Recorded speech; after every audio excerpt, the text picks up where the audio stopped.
Ram Dass realizes after however much acid he gives this man, his demeanor doesn't change. He is the same person as he was the moment they got there. So he kind of just like that blew his mind because he was just that's a person. Still at a baseline. Yeah, he found someone. The way he describes it, I found someone that's already there, and they figured out a way to stay there. Yeah, and Ram Dass describes LSD as it allows you to be in the room with Christ, but you can't stay. Fascinating. Right. And whenever I say Christ and God, I'll say source, I'll say universe. We use the word God to describe the blanket that surrounds the mystery in order to give it shape. Right? Word. So he makes this observation. Yeah. Within the same few days, he goes to the beach. There's like a body of water somewhere in the area he's in. And he's just like walking along it at night, right? Just kind of gathering his thoughts. His mother had passed recently, and there was stuff left unsaid, and Richard Alpert at the time was still struggling with that personally, while also just being in India, he's also struggling with the passing of his mother. But he's walking along, he sees his mother, like he has a vision of his mother. Kind of sober?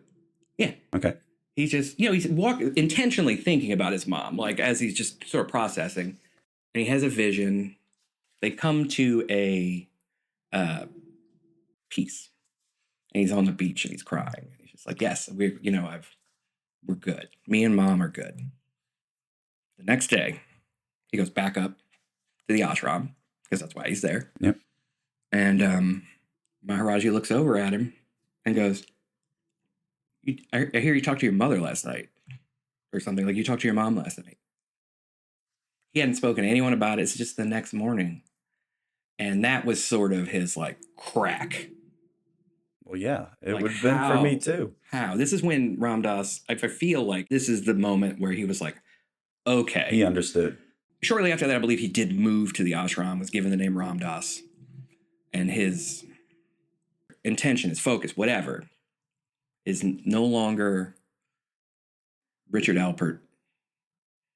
And so I studied a lot of him. He's written a lot of books at that point, or at this point. He left the plane 3 years ago. Okay.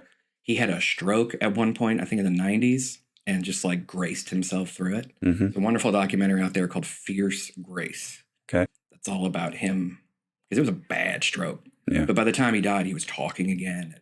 He was wheelchair bound and stuff. But all that lead up is for this one experience I've never told you about. Okay.